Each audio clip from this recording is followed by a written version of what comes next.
नमस्कार, पूनम की आवाज चैनल में आपका स्वागत है।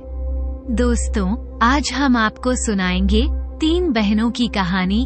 अगर आप हमारे चैनल पर नए हैं तो प्लीज हमारे चैनल को लाइक करें, सब्सक्राइब करें और शेयर करें। पुराने समय में एक राजकुमार था।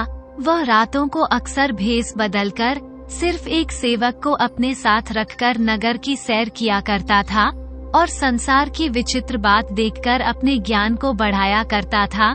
जब उसके पिता बूढ़े हो गए और उनकी मृत्यु होने पर वह राजगद्दी का मालिक हुआ, तो उसने अपने साथ अब उस युवक को नहीं रखकर मंत्री को रखा, किंतु उसने भेष बदलकर नगर का घूमना अब भी जारी रखा था। उसके साथ सेवक के बजाय अब मंत्री होता था। एक दिन इसी तरह नगर में घूमते हुए वह एक गली में जा पहुंचा।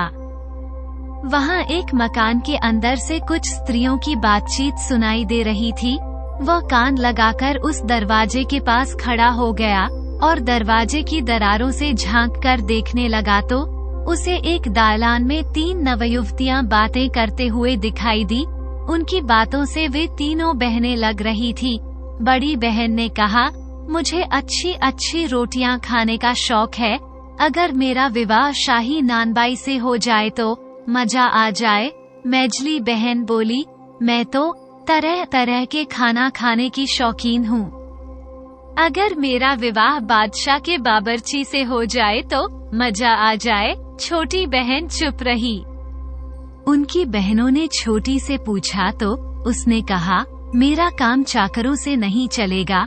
मैं तो स्वयं बादशाह से शादी करना चाहती हूँ। मैं तो इतना चाहती हूँ कि बादशाह से मेरे एक बेटा पैदा हो।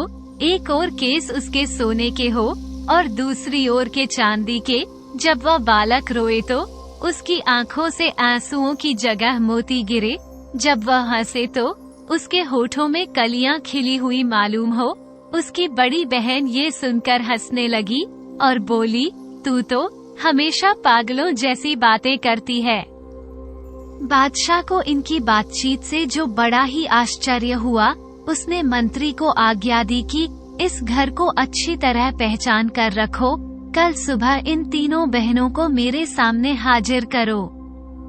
मंत्री ने दूसरे दिन राजा की आज्ञा का पालन किया और तीनों बहना को बादशाह के समक्ष लाकर पेश कर दिया गया। बादशाह ने देखा छोटी बहन अपनी अन्य बहनों से कहीं अधिक सुंदर है। वह निगाहों से ही बुद्धिमान भी लगी। बादशाह उसे देखकर मुग्ध हो गया। फिर बादशाह ने कहा, तुम लोग कल रात को अपने दलान में बैठी हुई क्या बातें कर रही थी? ठीक ठीक वही बताना जो तुमने कहा था। खबरदार, एक शब्द भी अगर गलत बोला तो देख लेना। याद रखो तो तुम्हारी बातें कल मैंने खुद अपने कानों से सुनी थी। गलत बात कहोगी तो मुझे मालूम हो जाएगा। ये सुनकर तीनों बहनें सिर झुकाए बैठी रही। लज्जा और भय के कारण उनकी जबान बंद हो गई। पूछने पर उन्होंने कहा कि हमें कुछ याद नहीं है कि हमने क्या कहा था। बादशाह ने उन्हें तसल्ली देते हुए कहा, तुम लोग भूली कुछ भी नहीं हो। निडर होकर बताओ, कल रात आपस में क्या बातें कर रही थी? तुम कोई बुरी बात नहीं कर रही थी। मैं केवल अपने सामने एक बार फिर से तुम्हारी बातें सुनना चाहता हूँ। बादशाह का काम प्रजा की आवश्यकताएं पूरी करना होता है, इसीलिए जहाँ तक हो सकेगा मैं तुम्हारी इच्छाएं पूरी करूँगा। हाँ, ख्याल रहे, तुम लोग वही कहना जो तुमने कल रात को कहा था। बयान बदला नहीं जाए। मजबूर होकर तीनों ने एक एक करके बताया कि पिछली रात वह क्या कह रही थी। बादशाह सुनकर मुस्कुरा उठे। उन्होंने अपने नानबाई और बावर्ची को बुलवाया और नानबाई को बड़ी और बावर्ची को मेजली बहन का हाथ पकड़ा दिया और कहा, इन लोगों को बढ़िया रोटियां और सालन खिलाते रहना। उसने मंत्री को आदेश दिया कि इसी समय काजी और गवाहों को बुलाकर इनका निकाह भी करवाना है। करवा दिया जाए। छोटी के लिए कहा, जैसी इसकी इच्छा थी इसके साथ मैं ही विवाह करूंगा। यह विवाह पूरी शाही शान शौकत से होगा, उसी तरह जैसे मैं किसी राजकुमारी को ब्याह रहा हूँ। मेरी शादी की इसी समय से तैयारियां शुरू कर दी जाएं। ये कहने के बाद वह उठकर राज दरबार को चला गया। बड़े ही जोर शोर से जो राज छोटी बहन के विवाह की तैयारियां होने लगी। मेजली बहन की शादी और बड़ी बहन की शादी भी नानबाई और बाबरची के साथ हो गई। छोटी का विवाह पूरी धूमधाम से बादशाह के साथ कुछ दिन बाद हुआ और उसे शाही जनाने खाने में पहुंचा दिया गया।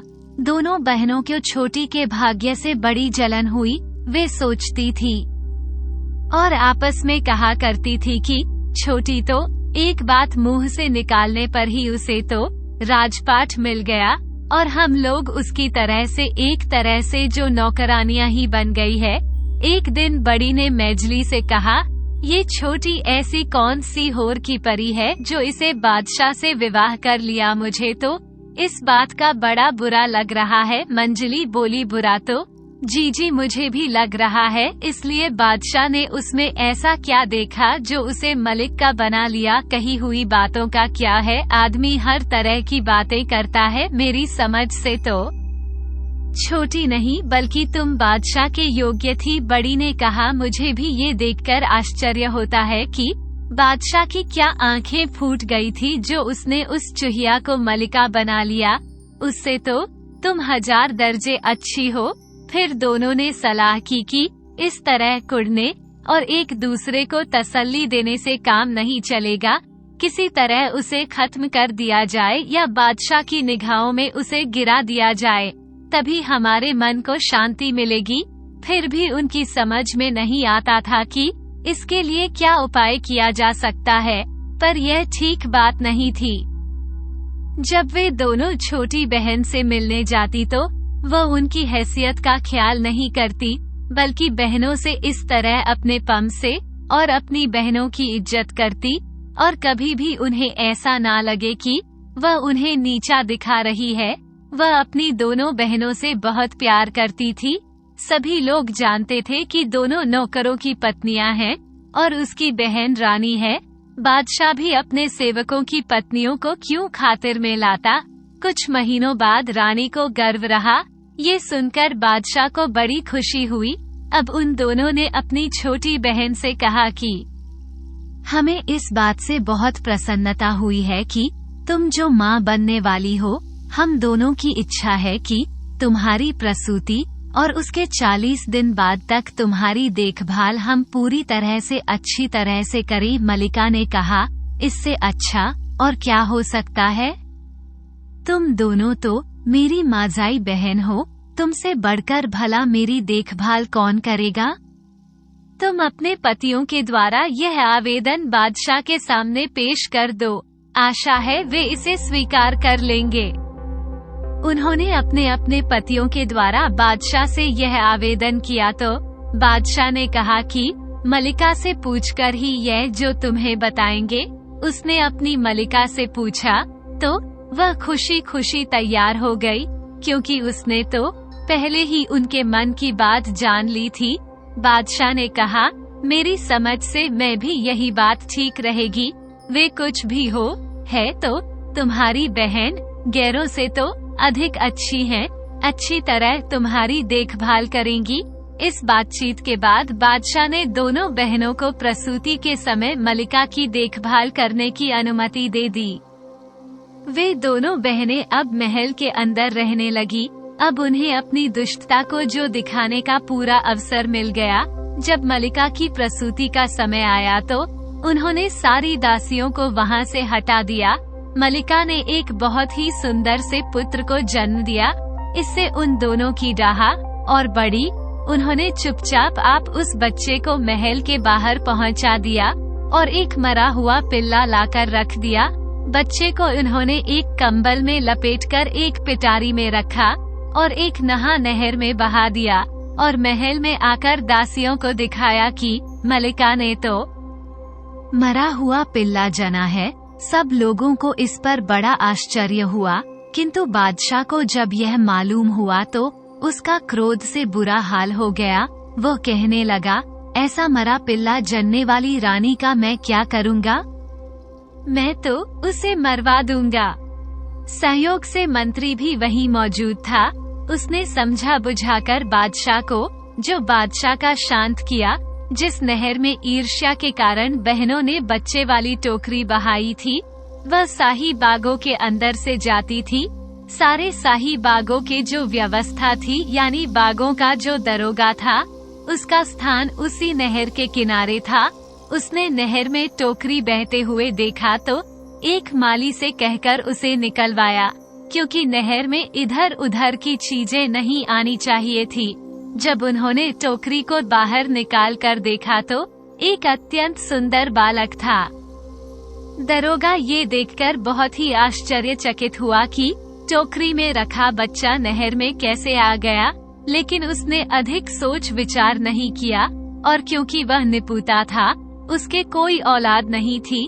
अब वह दरोगा बच्चे को उठाकर अपनी पत्नी के पास ले गया और कहा, भगवान ने ये बच्चा हमें दिया है। उसकी पत्नी भी बड़ी प्रसन्न हुई और बच्चे को अपने पुत्र की तरह पालन पोषण करने लगी। दूसरे वर्ष मलिका ने फिर एक और पुत्र को जन्म दिया।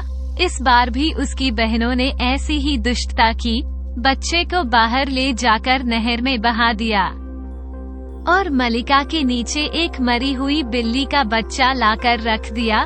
महल में फिर मातम सा छा गया और बादशाह का क्रोध फिर आसमान छूने लगा और उसने मलिका का वध कराने की बात फिर कही। इस बार भी वही बुद्धिमान मंत्री जो वहीं पर मौजूद था, उसने भी राजा को समझा बुझाकर मलिका को मारने से रोक दिया। मलिका पहले से अधिक अपमान की स्थिति में रहने लगी। इधर जिस टोकरी में बच्चा रखा गया था, वह फिर बागों के दरोगा के हाथ लगी। वह इस बच्चे को भी पहले की भांति पालने लगा। कुछ दिनों बाद मलिका को फिर से जो गर्व गया। बादशाह को आशा थी कि इस बार की संतान ठीक ठाक होगी, लेकिन दोनों दुष्ट बहनें अब भी वहाँ मौजूद थी। उनके मुंह तो खून लग चुका था। इस बार मलिका की बेटी हुई। मलिका की बहनों ने उसे भी नहर में बहा दिया। उस टोकरी को भी बागों के दरोगा ने निकलवा लिया और ईश्वरीय देन समझकर उसका भी पालन पोषण करने लगा। उधर दुष्ट बहनों ने ये फैला दिया कि मलिका ने सुंदर जना है। इस बार बादशाह अपना क्रोध बिल्कुल नहीं संभाल पाया और उसने कहा, ऐसे जीव जंतुओं को पैदा करने वाली रानी से बदनामी होगी, इसे जरूर मरवा देना होगा। दयालु मंत्री ने उनके पैरों पर गिरकर कहा, हे राजन, आप कुछ न्याय अन्याय का विचार करें। इसमें रानी का क्या अपराध है? आपकी बदनामी वाली बात तो ठीक है, तो इसके लिए ये करें कि मलिका के पास जाना छोड़ दें। बादशाह ने कहा, तुम इतना कहते हो तो उसे जान से नहीं मारूंगा, लेकिन मैं सजा जरूर दूंगा। और राजा भी ने कहा कि ऐसी सजा दूंगा जो मृत्यु दंड से भी बढ़कर कष्टकारक होगी। इस बार सजा के बारे में मैं तुम्हारी कोई बात नहीं सुनूंगा। ये कहकर उसने शाही इमारतों के निर्माता को बुलाकर कहा कि जामा मस्जिद के ठीक सामने कैदखाना बनाओ और उसका द्वार खुला रहे, और मलिका को एक लकड़ी के पिंजरे में उसमें जो कैद करके बंद कर दिया जाए, वहाँ एक शाही फरमान लगाया जाए, जो भी नमाज पढ़ने आए मस्जिद में जाने से पहले मलिका के मुंह पर थूक कर जाए। जो आदमी ऐसा नहीं करे उसे भी वही सजा दी जाएगी जो मलिका को दी जा रही है। मंत्री यह सुनकर चुप रहा, लेकिन सोचने लगा, मलिका को जो सजा दी जा रही है वह उसके योग्य तो उसकी बहनें हैं। खैर, बादशाह ने जिस तरह कहा था उसी तरह का कैदखाना और पिंजरा तैयार किया गया। मलिका को उसमें रखा गया। दिन भर सैकड़ों नगर निवासी मस्जिद में नमाज पढ़ने जाते और नमाज से पहले मलिका के मुख पर थूका जाता। उन्हें इस बात का बड़ा दुख होता कि वे निर्दोष मलिका को दंडित कर रहे हैं, लेकिन क्या करते?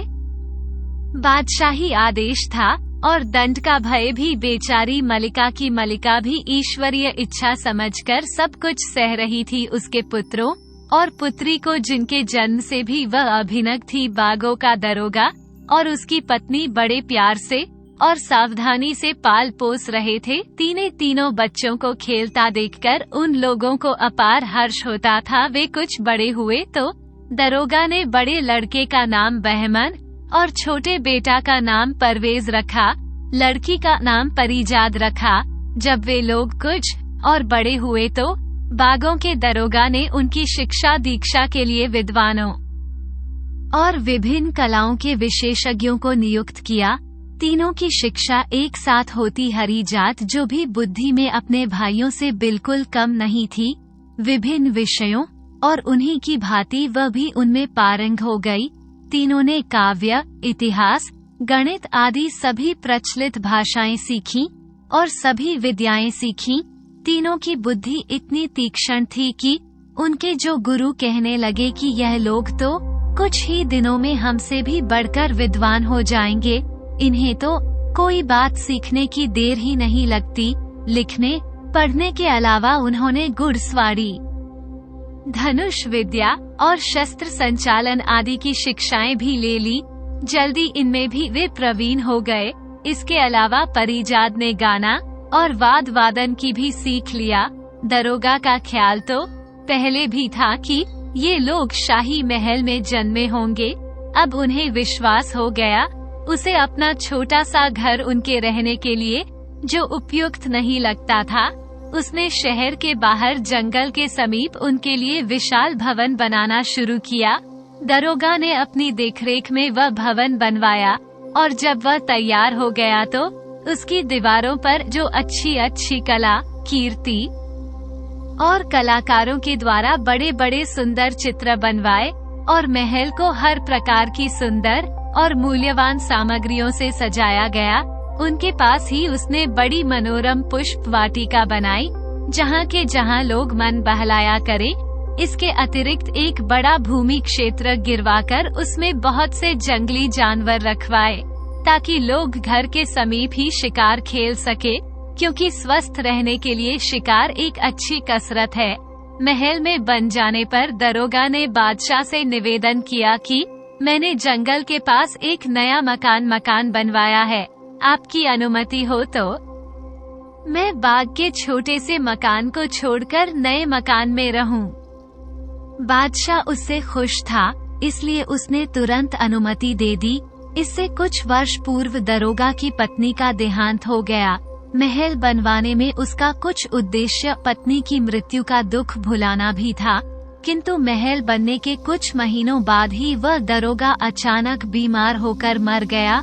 उसने काफी धन दौलत छोड़ी थी और उन तीनों को जीविका की कोई चिंता नहीं थी, किंतु उसकी अचानक मौत से उन तीनों बहन भाइयों को बड़ा दुख हुआ।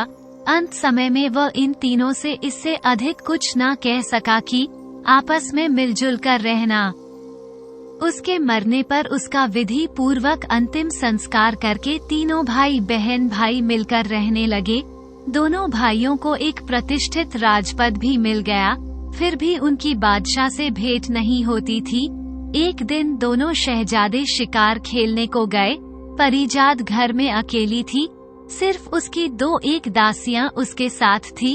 उसी समय एक धर्म जो वृद्धा थी, वह बहुत बूढ़ी थी, वह वहां आकर कहने लगी, बेटी आज का समय है, अनुमति दो तो अंदर आकर नमाज पढ़ लूं।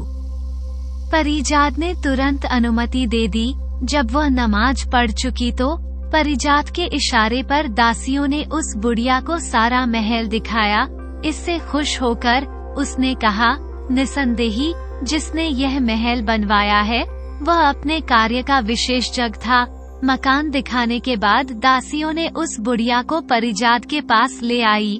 परिजाद ने कहा, बैठिए आप जैसी धर्मनिष्ठ महिला का साथ करके मैं स्वयं को भाग्यशाली मानती हूँ।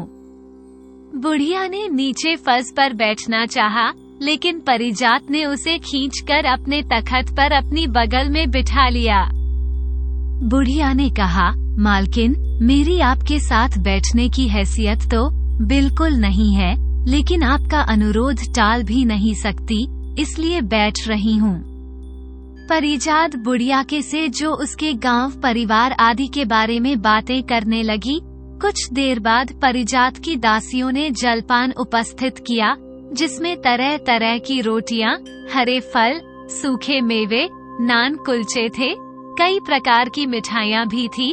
परिजात ने कई चीजें अपने हाथ से उठाकर उस बुढ़िया को दी और कहा, अम्मा, अच्छी तरह पेट भरकर खाओ, बहुत देर से अपने घर से चली हो, थक भी गई होंगी और रास्ते में कुछ खाया भी नहीं होगा। बुढ़िया ने कहा, बेटी तुम जुग जुग जियो, इतनी सुशील कोई अमीर जादी हो सकती है, ये बात तो मैं सोच भी नहीं सकती। मैं धनु, ऐसी स्वादिष्ट वस्तुएं खाने की मेरी आदत नहीं है, लेकिन तुमने इतने प्यार से, इतने आदर से कह रही हो तो मैं खुशी से इन्हें खाऊंगी। मैं इसे भगवान की दया समझती हूँ। उसने मुझे तुम्हारा घर दिखाया। नाश्ता करने के बाद परिजात ने बुढ़िया से और भी अधिक बातें की, क्योंकि वह कई विषयों की जानकारी उसे मालूम हुई होती थी। उसे बुढ़िया से धर्म और ईश्वर भक्ति के बारे में कई प्रश्न पूछे, जिनका उसने बहुत अच्छी तरह से उत्तर दिया। फिर परिजात ने बुढ़िया से पूछा, अम्मा, मेरे महल और बाग वगैरह के बारे में तुम्हारी क्या राय है? क्या और भी कोई ऐसी वस्तु है जो तुम्हारी राय में यहाँ होनी चाहिए? बुढ़िया ने कहा, बेटी, ये प्रश्न मुझसे ना करो तो अच्छा है। मैं कहूँगी तो तुम कहोगी कि ये तो 2 टके की बुढ़िया मेरे महल और बाग में नुक्स निकालती है। परिजात ने जोर देकर कहा, मैं ऐसा कुछ नहीं कहूँगी। तुम जो कुछ भी कमी इसमें समझती हो वो मुझे जरूर बताओ, मैं उसे पूरा करने की कोशिश करूँगी। बुढ़िया ने कहा, यहाँ सब कुछ ठीक है, किंतु मेरी समझ में यहाँ पर 3 चीजें और आ जाएं तो संसार में तुम्हारा बाग अद्वितीय हो जाएगा, लेकिन उनका मिलना कठिन है। एक तो बुलबुल हजार है, वह बोलता है तो हजारों चिड़िया जमा हो जाती हैं और उसके स्वर में स्वर मिलाने लगती हैं। दूसरा एक गाने वाला पेड़ है, उसके पत्ते मोटे और चिकने हैं। जब हवा चलने पर पत्ते एक दूसरे से रगड़ खाते हैं तो उनसे मधुर संगीत निकलता है। इस संगीत को हर कोई सुनने वाला मुग्ध हो जाता है। और तीसरी वस्तु है वह सुनहरा पानी। उसकी एक बूंद किसी बर्तन में रख दी जाए तो वह बर्तन अपने आप भर जाता है और फिर उसमें से एक फवारा निकलता है जो कभी नहीं रुकता, क्योंकि वह पानी लौटकर उसी बर्तन में गिरता है। परिजात बोली, अम्मा, तुम्हें इन चीजों के बारे में इतने विस्तार से पता है तो ये भी जानती होंगी यह वस्तुएं कहाँ मिलती हैं। मुझे बताओ, मैं उनकी प्राप्ति का प्रयत्न करूंगी। बूढ़ी मैया ने कहा, पूरा हाल तो मैं नहीं बता सकती, लेकिन इतना बता सकती हूँ, इस देश में कहीं भी यह चीजें मिल सकती हैं। यहाँ से कोई व्यक्ति अमुक दिशा में जाए और सीधा चलता जाए तो 20 दिन की यात्रा के बाद जो पहला व्यक्ति उसे मिले उससे पूछे कि ये तीनों वस्तुएं कहाँ मिलेंगी, वही आगे की राह बताएगा। अच्छा बेटी, बुढ़िया कहने लगी, अब मुझे काफी देर हो गई है, अब मैं चलूंगी। बुढ़िया को क्या मालूम था कि परिजात इतनी साहसी लड़की है कि खुद इन चीजों की तलाश में निकल पड़ेगी, इसलिए उसने विस्तार से वह सब कुछ बता दिया जो उसे मालूम था। परिजात ने उसकी बताई हुई एक एक बात याद रखी। वह इस चिंता में पड़ गई कि ये तीनों चीजें कैसे भी प्राप्त की जाएं। कुछ देर बाद दोनों शहजादे शिकार से वापस आए तो देखा कि बहन तो गहरी चिंता में डूबी हुई है। उन्होंने कहा, क्या बात है परिजात, तुम्हारी कुछ तबीयत खराब है या कोई बात तुम्हारी मर्जी के खिलाफ हो गई? परिजात ने सिर झुकाकर कहा, नहीं भाई, ऐसी कोई बात नहीं है। बहमन ने कहा, ये तो तुम झूठ बोल रही हो, कुछ ऐसा तो जरूर है जो तुम्हें दुख दे रहा है। अगर तुम नहीं बताओगी तो हम तुम्हारे पास से उठकर नहीं जाएंगे। तब परिजात ने देखा कि दोनों भाई बात जानने के लिए अड़े हुए हैं, तो उसने कहा, मैं तुम्हें इसलिए नहीं बताती कि जो मैं कहूँगी उन्हें तुम सुनकर तुम चिंता और कष्ट में पड़ जाओगे। जब तुम जिद कर रहे हो तो बताए देती हूँ, हमारे पिता ने यह मेल हमारे लिए बनवाया था और अपनी समझ से उन्होंने सुंदरता और सजावट की कोई चीज यहाँ लाने में कसर नहीं छोड़ी। मैं भी अभी तक यही समझती थी, इसमें कोई कमी नहीं है। तो आज मुझे 3 चीजों के बारे में मालूम हुआ। अगर यहाँ वे तीनों चीजें आ जाएं तो हमारा महल अद्वितीय हो जाएगा। शहजादों ने कहा, ऐसी कौन सी चीज है वे परिजात?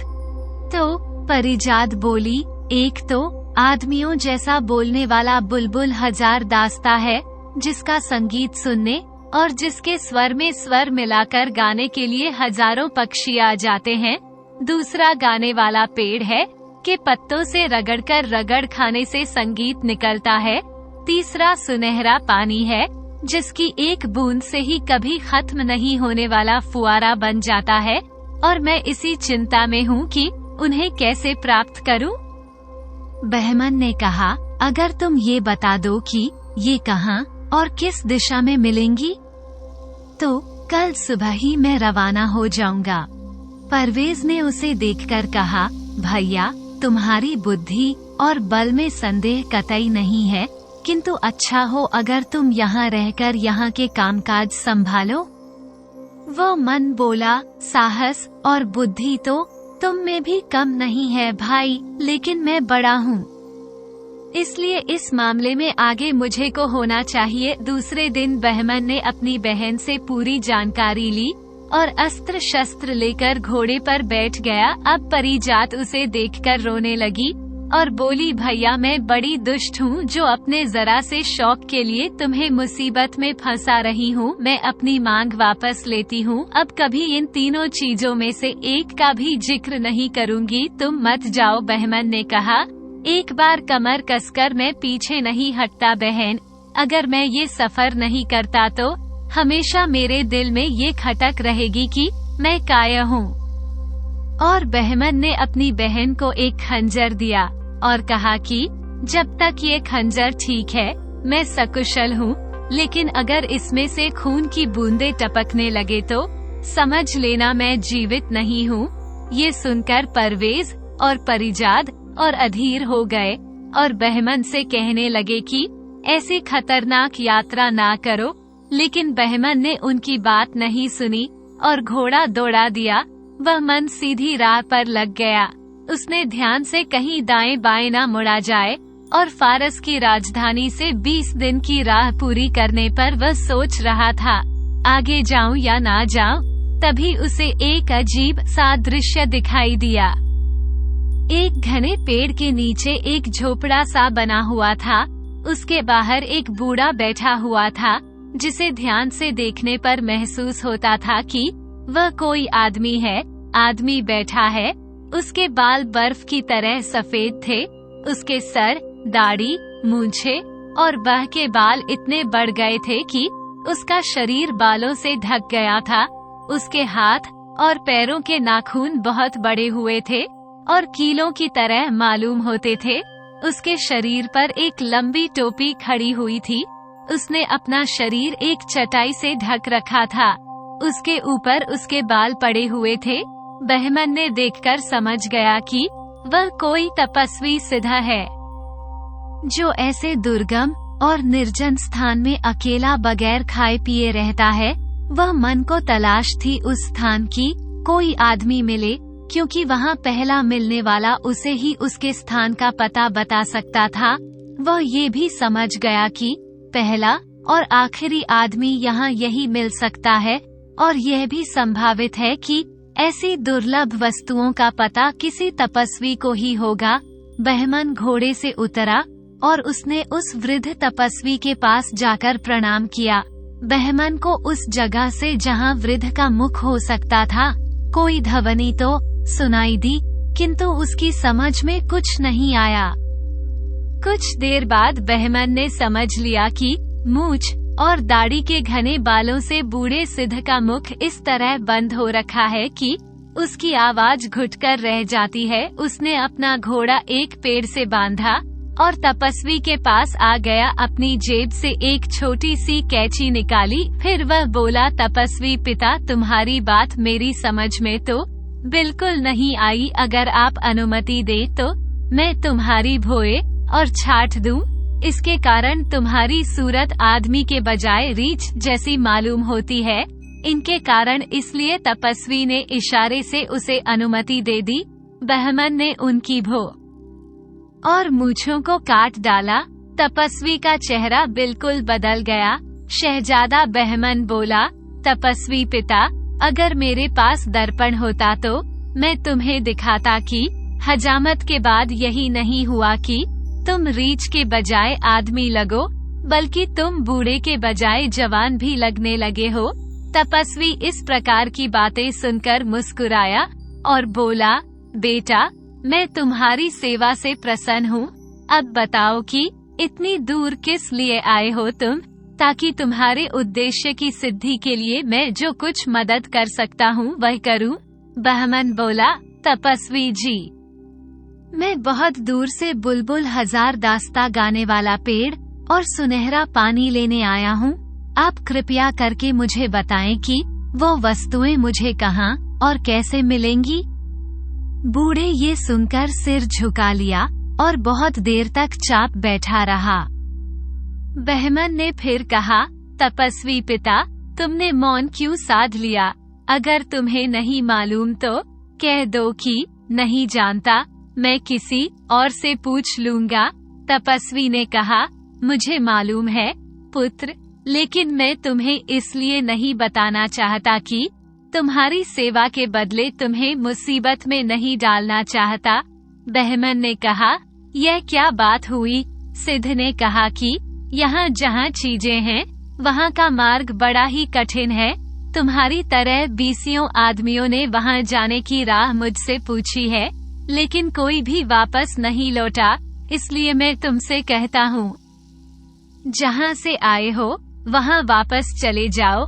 बहमन ने कहा, मैं वापस जाने के लिए यहाँ तक नहीं आया हूँ। मुझे अपना कार्य पूरा करना है, इसमें चाहे मेरी जान ही क्यों ना चली जाए। अपने उद्देश्य में असफल होकर मैं कायरों की तरह जीना नहीं चाहता। अभी तक कोई शत्रु मुझे हरा नहीं सका। जिसकी मौत आई होगी वही मेरी राह में रोड़ा अटकाने आएगा। तुम केवल इतनी कृपा करो, मुझे राह बता दो। आगे की पूरी जिम्मेदारी मेरी। तुम मेरे युद्ध कौशल पर विश्वास तो करो। तपस्वी ने कहा, बेटे, यही तो मुश्किल है कि मैं तुम्हें युद्ध कौशल दिखाने का अवसर ही नहीं मिलेगा। तुम्हें जो शत्रु मिलेंगे वे सामने से मुकाबला नहीं करते, बल्कि छुपे तौर पर वार करते हैं। शहजादे ने कहा, मैं छुपे तौर पर वार करने वालों से भी निपटना जानता हूँ। आप मुझे वहाँ जाने वाला राह तो बताइए। तपस्वी ने उसे बहुत समझाया, लेकिन जब देखा कि बहमन किसी तरह अपनी जिद छोड़ता नहीं नजर नहीं आ रहा, तब तक राह नहीं मालूम कर लेगा, हरगिज नहीं टलेगा। तो उसने अपने झोले से गेंद निकाली और कहा, मुझे तुम्हारी जो जिंदगी का अफसोस हो रहा है, लेकिन तुमने जिंद पकड़ ली है तो अपना भला बुरा तुम ही जानो। तुम सवार होकर इधर को जाओ और उस गेंद को भूमि पर गिरा दो। ये गेंद खुद ही लुढ़कने लगेगी और तुम इसी के पीछे पीछे चली जाना। जब तक ये लुढ़कती रहे तब तक तुम चलते रहना। एक पहाड़ के नीचे जाकर यह गेंद रुक जाएगी। वहाँ तुम रुककर घोड़े से उतर जाना और घोड़े की लगाम उसकी गर्दन पर डाल देना, ताकि वह वहीं ठहरा रहे। तुम फिर पहाड़ पर चढ़ना। तुम अपने दोनों और काले पत्थर जो काफी अधिक मात्रा में देखोगे उन पर ध्यान मत देना। इसके अलावा अपने पीछे से आते हुए बहुत से अपशब्द और धमकियां तुम्हें सुनाई देंगी। ये बहुत जरूरी है कि तुम इन गलतियों को जो अनदेखा कर देना। अगर तुमने एक बार भी डर कर पीछे की ओर देखा तो तुम और तुम्हारा घोड़ा दोनों काले पत्थर बन जाएंगे। तुम्हें राह में मिलने वाले काले पत्थर भी तुम्हारी तरह उन तीनों चीजों की खोज में जाने वाले आदमी थे। पीछे देखने के कारण वे पत्थर बन गए। अगर तुम कुशलता पूर्वक पहाड़ की चोटी पर पहुंच गए तो वहां एक वृक्ष पर टंगा हुआ पिंजरा मिलेगा जिसमें गाने वाली चिड़िया मौजूद है।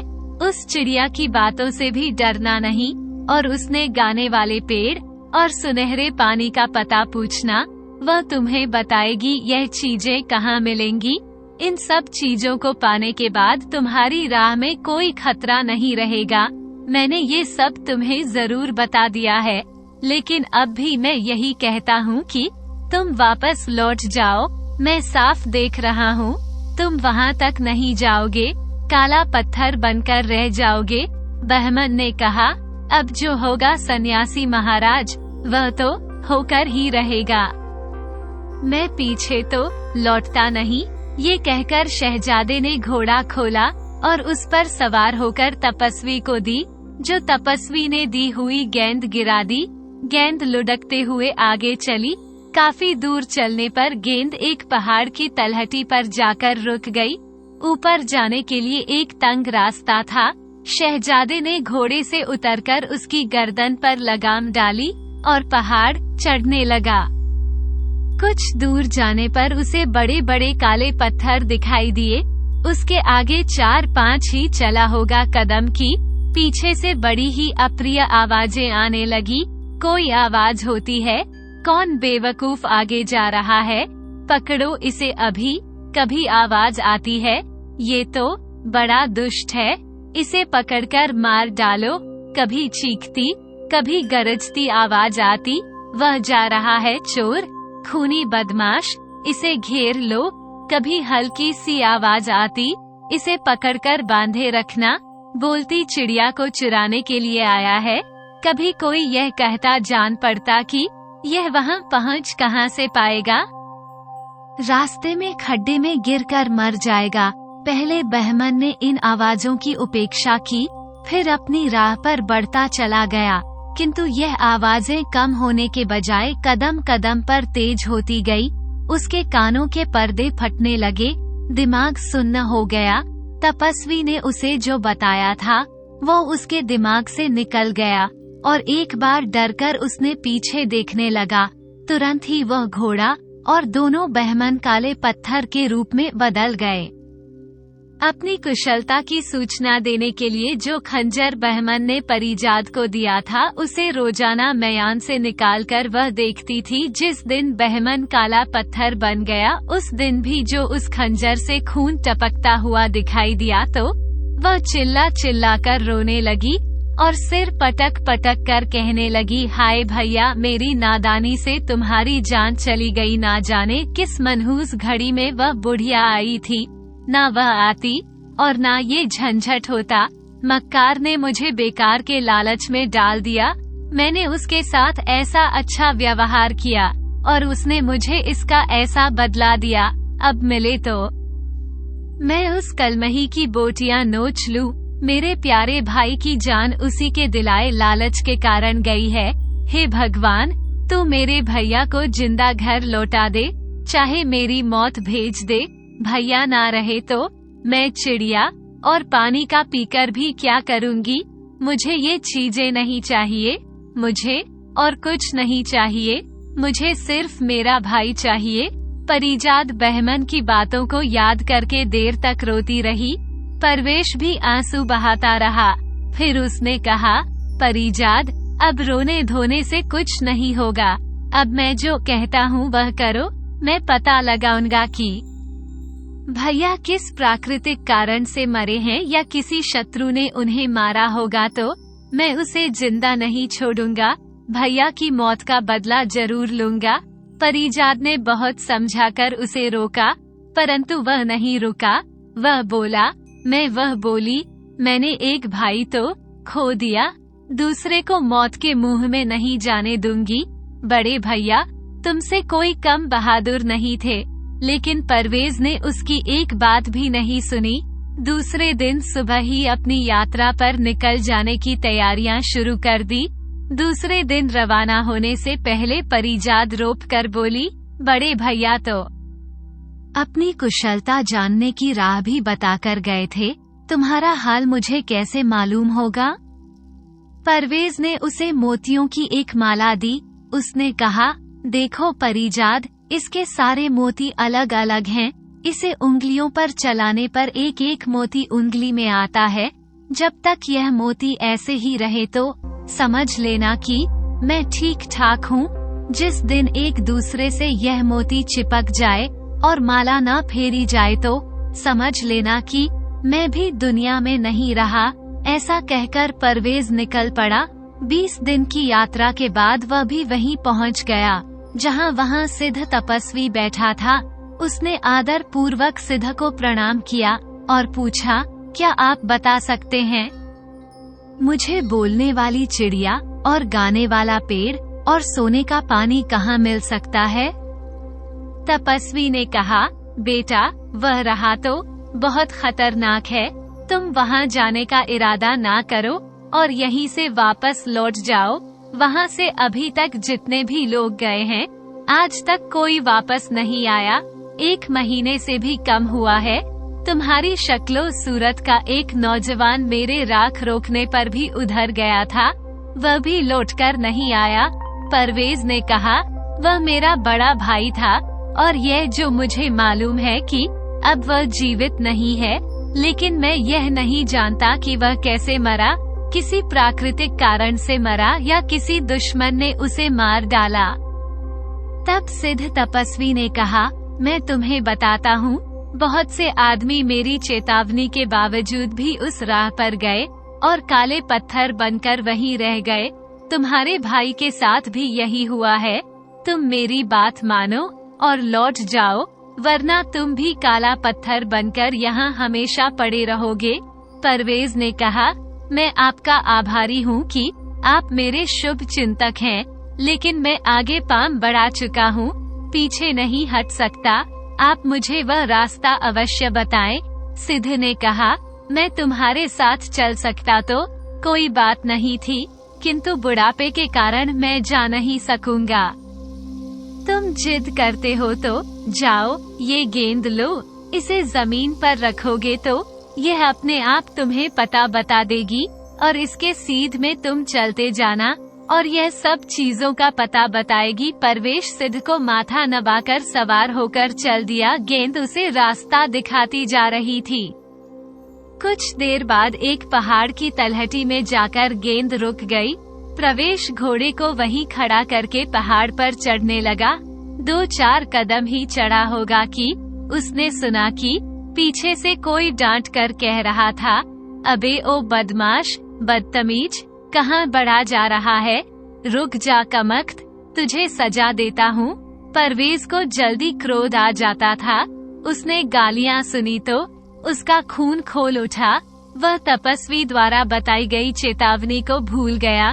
उसने म्यान से तलवार खींच ली और पलटकर देखा कि गाली देने वाले के टुकड़े टुकड़े कर दूं। किंतु पीछे देखते ही वह काले पत्थर का निजो बदल गया और उसका घोड़ा भी। यही हाल हुआ परवेज के जाने के बाद परिजात बहमन की यात्रा के समय से भी अधिक ज्यादा चिंता में रहती थी। वह बहमन के दिए खंजर को तो कभी कभी देखती थी, किंतु परवेश की दी हुई माला को अपने गले में ही डाले रखती थी। हमेशा उसके मोतियों पर हाथ फेरकर उनकी दशा देखती रहती थी।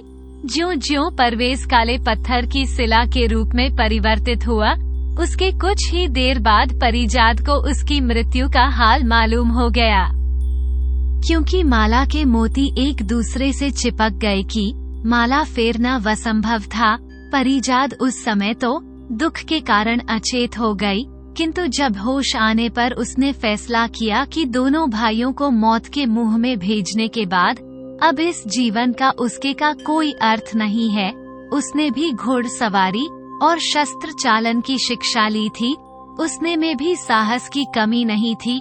उसने मर्दाने कपड़े पहने, हथियार लगाए और घोड़े पर सवार हो गई। उसने अपने घर के प्रबंधक को आदेश दिया कि जब तक वापस न आ जाए वह खुद महल की देखभाल करें और किसी प्रबंधक की कमी ना हो पाए। 20 दिन तक घोड़े पर चलने के बाद वह भी उसी तपस्वी सिद्ध पुरुष के पास पहुंची। उसने प्रणाम करके बोली, सिद्ध पिता, कृपया मुझे बताएं, बोलने वाली चिड़िया और गाने वाला पेड़ और सुनहरा पानी कहाँ मिलेगा? उस बूढ़े ने कहा, तुमने कपड़े तो आदमियों जैसे पहने हैं, किंतु लग तो तुम स्त्री जैसी रही हो। तुम्हारी आवाज बता रही है, मुझे मालूम है ये चीजें कहाँ मिलेंगी, लेकिन तुम उन्हें क्यों पूछ रही हो? परिजात बोली, जब मैंने उनके बारे में सुना है, तभी से मैं उन्हें पाने की इच्छा रखती हूँ। तपस्वी ने कहा, है तो वे चीजें संग्रहित करने के लिए ही और उन्हें प्राप्त करने का मार्ग, लेकिन बहुत खतरे वाला है। तुम लड़की हो, तुम्हारे लिए अच्छा यही है कि अपनी इच्छा पर संयम रखो और उन्हें प्राप्त करने का विचार छोड़ दो। बड़े बड़े बहादुर उस राह पर जाकर वापस नहीं लौटे हैं। तुम घर लौट जाओ। परिजात बोली, तपस्वी पिता, 20 दिन चलकर तो मैं यहाँ पहुँची हूँ और अब तो यहाँ से यूं ही वापस नहीं जा सकती। कृपया मुझे विस्तार से बताइए कि उस मार्ग में क्या क्या खतरे हैं, ताकि मैं उनसे निपटने का उपाय ढूंढ सकूं। मेरा विचार है कि अगर मैं सोच समझकर आगे बढ़ूंगी तो हर तरह के खतरे का सामना कर सकूंगी।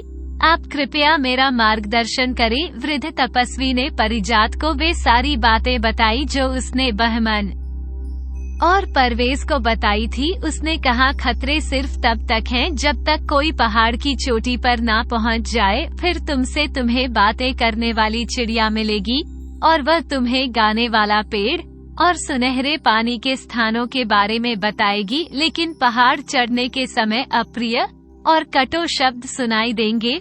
वे काले पत्थर जो बने हुए हैं, वे आदमी हैं। उन तीनों चीजों की खोज में यहाँ आए थे, किंतु गालियाँ और धमकियों से डरकर वे अपने क्रोध को काबू नहीं कर सके और पीछे देखते ही काले पत्थर की सिला बन गए। परिजात ने कहा, मतलब ये है कि केवल शब्द और किसी का कुछ नहीं बिगाड़ सकते अगर कोई पीछे मुड़कर ना देखे। सिद्ध पिता, आप विश्वास करें, यदि मैं स्त्री हूँ तो भी सुने हुए किसी शब्द से विचलित नहीं होंगी। मैं ना तो उन आवाजों से भयभीत होंगी और ना ही उन पर क्रोध करूंगी। मैं पूरा आत्म संयम रखूंगी। इसके अलावा मैं अपने दोनों कानों में कसकर रुई ठोस लूंगी ताकि मुझे उनकी आवाजें सुनाई ही ना दे। सिद्ध बाबा ने मुस्कुराकर कहा, बेटी, मालूम होता है कि तुम्हारे भाग्य में ही लिखा उन तीनों को पाना। इतने लोग घमा गए हैं, किंतु यह उपाय किसी को अभी तक नहीं सूझा। बस सब कुछ इस बात पर निर्भर है कि चाहे जो कुछ भी हो जाए, वे आदमी पर उनकी बातों का असर अब मन पर ना पड़ने दे। परिजात ने कहा, विश्वास रखिए सिद्ध पुरुष, मैं आपकी दी हुई सलाह पूरी तरह मानूंगी। अब आप ये बता दीजिए कि पहाड़ को कौन सा रास्ता जाता है? बूढ़े तपस्वी ने कहा, बेटी, तुम बहुत होशियार हो, बहुत, मुझे मालूम है, लगता है, लेकिन मैं एक बार फिर भी तुम्हें सलाह देता हूँ कि घर लौट जाओ।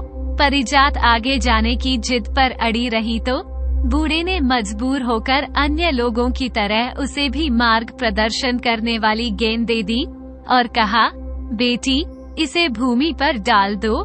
यह अपने आप लुढ़कती हुई पहाड़ के नीचे जाकर रुक जाएगी। तुम वहीं घोड़े से उतरना और पहाड़ पर चढ़ना शुरू करना। परिजात ने वह गेंद लुढ़काई तो वह गेंद चलते चलते पहाड़ की तलहटी में जाकर रुक गई। अब परिजा धीरे धीरे पहाड़ पर चढ़ने लगी। उसके पीछे आवाजें होने लगी, किंतु कानों में रुई ठुसी हुई होने के कारण उसे सुनाई नहीं दी। वह बढ़ती गई, फिर पीछे से आने वाली आवाजें और तेज हुई।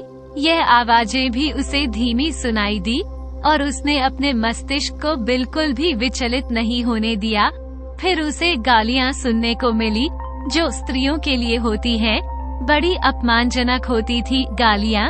परिजात को एक क्षण तो बुरा लगा, किंतु फिर भी वह उन गालियों पर हंस पड़ी। इस तरह उस भयानक चढ़ाई को दृढ़ता और से उसने पूरी कर लिया और उसके शिखर पर पहुंच गई। शिखर पर पहुंची तो देखा एक पिंजरे में एक सुंदर चिड़िया मधुर स्वर में गा रही है। परिजात को देखते ही वह सिंह की तरह गरज कर बोली, ए लड़की खबरदार, मेरे पास नहीं आना। परिजात इस पर हंसने लगी और दौड़कर चोटी पर पहुंच गई। वहां भूमि थी। उसने दौड़कर चिड़िया का पिंजरा अपने हाथ में रखा और बोली, चिड़िया रानी, आज से मैं तुम्हारी मालकिन हूँ और तुम मेरे कब्जे में रहोगी। फिर उसके कानों की रुई निकाल दी। चिड़िया बोली, तुम ठीक कह रही हो, अब मैं सदैव तुम्हारी सेवा और हित की साधना करती रहूंगी। मैं पिंजरे में बंद रहती हूँ, इसलिए संसार की कोई बात ऐसी नहीं है जो मुझे मालूम नहीं है। तुम्हारा हाल इतना जानती हूँ जितना तुम भी नहीं जानती होंगी। मेरे कारण तुम्हें बहुत ही लाभ मिलेगा। अब तुम मेरी स्वामिनी हुई और मैं तुम्हारी सेवा करना मेरा धर्म है। इस समय तुम बताओ कि मुझसे क्या चाहती हो। मैं बगैर ना नुकुर के उसे पूरा करूंगी। चिड़िया की बातों से परिजात को बहुत प्रसन्नता हुई। उसने अपने भाइयों के विनाश का बड़ा दुख भी था। उसने चिड़िया से कहा, मुझे तुमसे बहुत सारी बातें पूछनी है। सबसे पहले ये बताओ, मुझे सुनहरा पानी कहाँ मिलेगा? चिड़िया ने जो बताया, मार्ग बताया, उस पर चलकर परिजा सुनहरे पानी के कुंड तक पहुंची और एक चांदी की सुराही में उसे अपने साथ ले गई। अच्छी तरह पानी भरकर ले आई। फिर उसने चिड़िया से गाने वाले पेड़ के बारे में पूछा तो चिड़िया ने कहा, तुम्हारे पीछे की ओर एक बड़ा सा जंगल है। ये जंगल बहुत दूर नहीं है, उसी में गाने वाला पेड़ मिलेगा। तुम्हें आसानी से मालूम हो जाएगा कि कौन सा पेड़ है, क्योंकि संगीत सिर्फ उसी से निकल रहा होगा।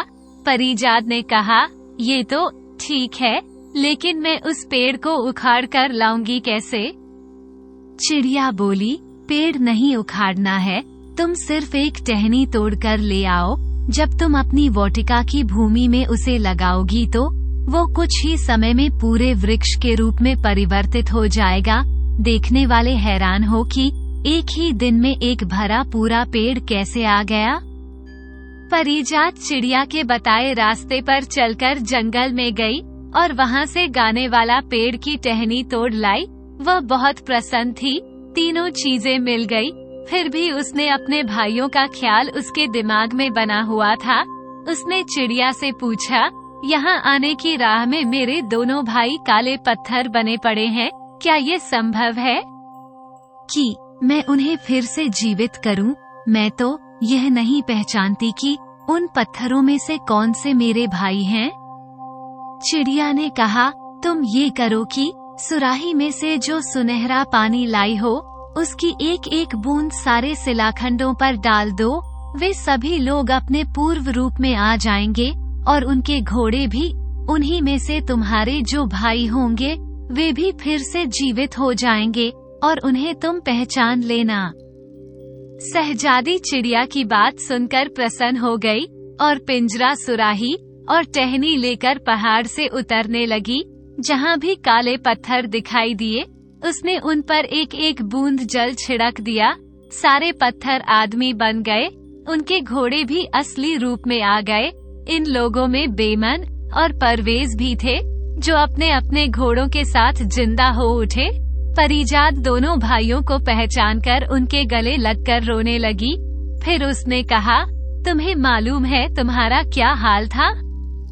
उन्होंने कहा कि हमें तो ऐसा लग रहा था जैसे हम लोग सो रहे थे और अभी अभी सो कर उठे हैं। परिजात ने कहा, तुम्हें कुछ याद है? तुम लोग मेरे लिए बोलने वाली चिड़िया और गाने वाला पेड़ और सुनहरा पानी लेने आए थे और यहाँ आकर अपने काम को और मेरी याद को भूलकर सोने में लगे रहे। दोनों भाई अचकचाकर उसे देखने लगे तो उसने कहा, महानुभावों, तुम लोग सो नहीं रहे थे, तुम काले पत्थर की चट्टान बनकर पड़े हुए थे। तुमने आते समय बहुत सी काली चट्टानें देखी होंगी। अब देखो, उनमें से कोई मौजूद नहीं है यहाँ। ये सब लोग जो यहाँ दिखाई दे रहे हैं, यह वही चट्टानें बने हुए थे तुम्हें ताज्जुब हो रहा होगा कि तुम सब के सब जी कैसे उठे। जब मुझे चिड़िया, पानी और पेड़ की टहनी मिल गई तो इनके मिलने से भी तुम्हारे बगैर मुझे बुरा लग रहा था। मैंने अपनी इसी चिड़िया से पूछा, क्या करूं? तो उसने कहा कि सुनहरे पानी की एक एक बूंद सभी चट्टानों पर डालकर उन्हें फिर से जीवित कर लो। मैंने इस समय यही किया है। ये सुनकर बहमन और प्रवेश तो धन्य धन्य करी उठे। अन्य लोग भी कहने लगे, तुमने हमें जीवन दान दिया है, हम आजीवन तुम्हारे आभारी रहेंगे और तुम्हारी आज्ञा का पालन करेंगे। परिजात बोली, मैंने तुम लोगों पर कोई एहसान नहीं किया है। मैं अपने भाइयों को जिंदा करना चाहती थी, उसमें अगर तुम्हारा भी लाभ हो गया तो ये तो खुशी की बात है। अब तुम लोग अपने अपने निवास स्थानों के लिए प्रस्थान करो।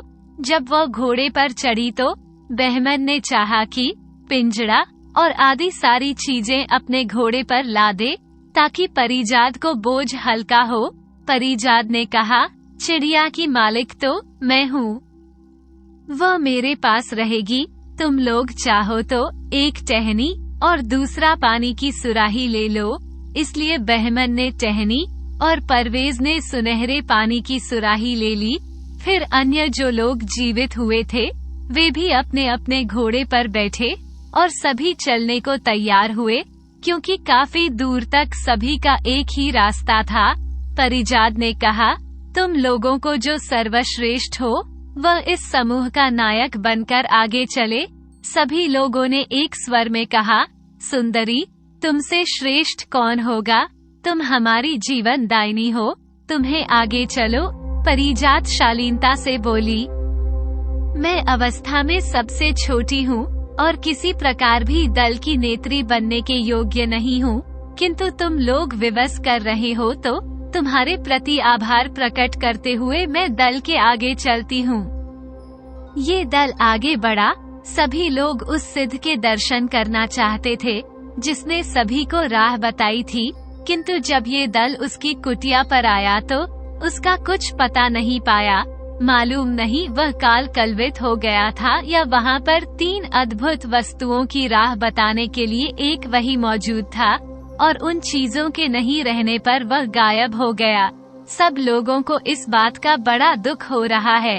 अंतिम बार उसे धन्यवाद भी नहीं दे सके और ये दल आगे बढ़ गया। हर आदमी जहाँ जहाँ से मार्ग अलग होता गया वहाँ वहाँ से परिजात के प्रति कृतज्ञता प्रकट करके चला गया। ये तीनों भाई बहन खुशी खुशी अपने घर आ गए। मकान की जो 4 दीवारी के सामने जो बाग का हिस्सा था उसमें परिजात ने बोलने वाली चिड़िया का पिंजरा लटका दिया। कुछ ही देर में उसके आसपास 20 तरह के पक्षी जमा हो गए। उसके स्वर में स्वर मिलाकर बोलने लगे। उसी जगह थोड़ी दूरी पर परिजात ने गाने वाले वृक्ष की टहनी जमीन में रोप दी। कुछ देर में बढ़ते बढ़ते वह पूरा पेड़ हो गई और हवा चलने पर पत्तों की रगड़ से उसमें से संगीत उठने लगा जैसे मूल वृक्ष से उठ रहा था। परिजात ने कारीगरों को बुलवाकर एक संग ही पानी बढ़ने लगा और बर्तन उससे भर गया। फिर उसमें से एक 20 हाथ ऊंचा फवारा उठा और उस फवारे का पानी फिर आकर बर्तन में गिरता गया। इस तरह बर्तन में पानी की कमी नहीं होती थी और पानी बाहर भी नहीं बहता था। 2-4 दिन ही में बागों का जो दरोगा के महल की इन सब चीजों की चर्चा सारे शहर में होने लगी। सारे शहर के लोग तमाशा देखने के लिए परिजात के बाग में आने लगे। परिजात ने शहर के लिए आने वाले नागरिकों के प्रवेश पर कोई रोक नहीं लगाई थी। इस पर ये तीनों भाई बहन नगर में सर्वप्रिय हो गए। कुछ दिनों तक आराम करने के बाद बहमन और परवेज ने पहले की तरह मृगया का मनोरंजन शुरू किया। वे अपने घिरे हुए जंगल के बाहर भी शिकार खेलने के लिए जाने लगे। वह रोज वे शहर से लगभग 1 कोश की दूरी पर स्थित एक जंगल में शिकार खेल रहे थे। सहयोग से उसी समय बादशाह भी वहां शिकार खेलने आया हुआ था। इन दोनों को देखकर चाहा कि शाही फौजियों की निगाह बचाकर निकल जाएं, क्योंकि वह जंगल शाही शिकारगाह था।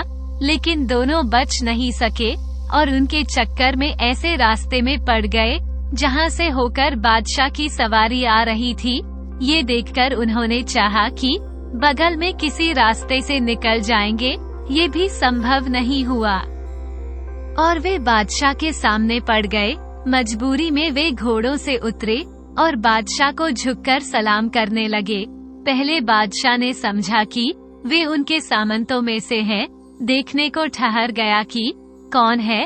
उसने उन्हें उठाने की आज्ञा दे दी और वे उठे और सिर झुकाकर खड़े हो गए। बादशाह उनकी सूरतें देखकर ठगासा रह गया। फिर उसने उनका नाम और निवास स्थान पूछा। बहमन ने हाथ जोड़कर कहा, हजूर, हम लोग आपके भूतपूर्व बागों के दरयोग के पुत्र हैं। हमारे पिता नहीं रहे, हम जंगल के किनारे उस महल में रहते हैं जो मेरे पिता ने आपसे अनुमति लेकर बनवाया था। हमें वो इसलिए अच्छे वातावरण में रखते थे कि बड़े होकर हम आपकी सेवा करें। बादशाह ने कहा, ये तो ठीक है, लेकिन लगता है तुम यहाँ शिकार खेल रहे थे। क्या तुम्हें मालूम नहीं, ये सब शाही शिकारगाह है, यहाँ और कोई शिकार नहीं खेल सकता। बहमन ने निवेदन किया, हमारे पिता की यह समय मौत हो गई, हमारा निर्देशक कोई नहीं रहा, इसलिए हम लोगों का ज्ञान अधूरा है और अन्य नौजवानों की तरह हमसे भी भूल हो जाती है। बादशाह उनकी इस चतुराई पर मुस्कुरा उठा। फिर उसने पूछा, शिकार खेलना आता भी है? दोनों ने कहा कि आप अवसर तो दें हमें और देखें फिर हमें कितना शिकार खेलना आता है। बादशाह ने कहा, शिकार खेलकर दिखलाओ। जंगल में पहुँचे तो बहमन ने एक शेर और परवेज ने एक रीछ को बर्छियों से मारकर बादशाह के आगे रख दिया। दोबारा घने जंगल में जाकर बहमन ने एक रीछ और परवेज ने एक शेर को मारकर बादशाह से कहा। बादशाह ने कहा, बस करो, क्या सारे जंगली जानवर आज ही मार डालोगे? मैं तो सिर्फ ये देखना चाहता था तुम लोगों में कितना शौर्य है। बादशाह उनके शिष्टाचार, शारीरिक सौंदर्य और वीरता से बहुत ही प्रभावित हुआ। वह उन्हें अपने से अलग करना नहीं चाहता था। उसने कहा, मैं चाहता हूँ तुम लोग मेरे यहाँ मेरे साथ महल में चलो, मेरे साथ भोजन करो। बहमन ने कहा, हजूर, इस समय आपका साथ नहीं कर सकेंगे, इस उदंडता के लिए क्षमा चाहते हैं। बादशाह ने आश्चर्य से पूछा, क्यों बहम, क्यों? तो बहमन बोला, हमारी एक बहन है, हम तीनों जो भी करते हैं तीनों की सलाह से करते हैं। हम बहन की सलाह लेकर ही आपके यहाँ आ सकेंगे। बादशाह ने कहा, मुझे इस बात की बड़ी खुशी है कि तुम भाई बहन एक दूसरे की सलाह से काम करते हो। आज तुम अपने घर जाओ और अपनी बहन से सलाह करके कल ही शिकार खेलने आना और मुझे बताना तुम लोगों की क्या सलाह हुई है। बहमन और परवेज बादशाह से विदा होकर अपने घर आए और उन्हें बादशाह की कही हुई बात याद नहीं रही, भूल गए और उन्होंने अपनी बहन से कोई सलाह नहीं ली। दूसरे रोज वह शिकार खेलने गए तो बादशाह ने पूछा कि तुमने अपनी बहन से सलाह लिया नहीं? अब वे दोनों घबरा गए और यह कि दोनों के मन में शिकार का ऐसा रमा था कि उन्हें शिकार के अलावा कुछ याद ही नहीं रहा। वे हर बात भूल जाते थे। बादशाह ने पूछा तो वे दोनों घबराकर एक दूसरे की ओर देखने लगे। आखिर में बहमन ने कहा, हमसे बड़ी भूल हो गई, अपनी बहन से सलाह लेना बिल्कुल भूल गए। बादशाह ने कहा, कोई बात नहीं, आज पूछ लेना, कल आकर मुझे बताना। लेकिन दोनों भाई उस दिन भी भूल गए और तीसरे दिन फिर उसके सामने लज्जित होकर कहा कि हम लोग आज भी आपकी आज्ञा का पालन करना भूल गए। बादशाह इस बार भी नाराज नहीं हुआ कि मैं इन लोगों के साथ भोजन कर इनका सम्मान बढ़ाना चाहता हूँ और इन्हें इतनी भी परवाह नहीं कि ये बहन को याद करके मेरे निमंत्रण की बात करे। लेकिन उसने बहमन को सोने की 3 गेंदी दी और कहा कि इन्हें कमर में बांध लो, पटके, कमर का जो पटका उसमें बांध लो।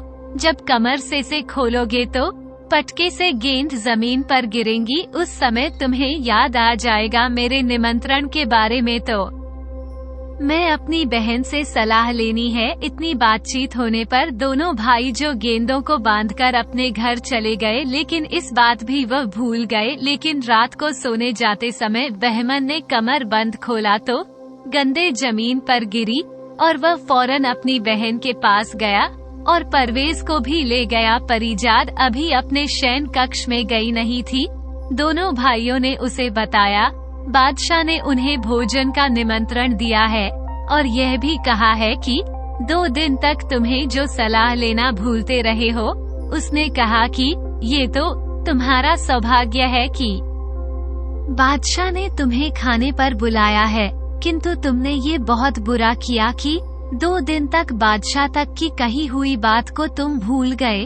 भला बताओ, ये जब मुझसे इस बात में इतना बुरा लग रहा है तो समझो बादशाह को कितना दुख हुआ होगा। वैसे तो तुम्हें बादशाह का निमंत्रण मिलते ही उसे सह धन्यवाद स्वीकार कर लेना चाहिए था, लेकिन जब इतनी बात हो ही गई तो मैं बोलती हूँ चिड़िया से कि वो सलाह ले लूं। और फिर वो चिड़िया का पिंजरा अपने कक्ष में ले गई और बोली, चिड़िया रानी, तुम्हें तो सारी बातें पता होती हैं। तुमसे तो सारी बातें, छुपी हुई बातों का भी तुम पता लगा लेती हो। तुम्हारी सलाह हमेशा सही होती है। तुम मुझे एक सलाह लेनी है। मेरे भाइयों को बादशाह ने अपने साथ भोजन करने के लिए निमंत्रण दिया है। वो 2 दिन तक ये बात भूल जाते थे और आज ही उन्होंने यह बात मुझे बताई है कि तुम्हारी इसमें क्या राय है। अब उनका जाना मुनासिब है। बादशाह कहीं नाराज तो नहीं होंगे? चिड़िया ने कहा, मालकिन, तुम्हारे भाइयों को बादशाह की आज्ञा जरूर माननी चाहिए। वे अपने राज्य काल में सभी का मालिक होता है। उनका मेहमान बनने में इन दोनों को किसी प्रकार की कोई हानि नहीं होगी।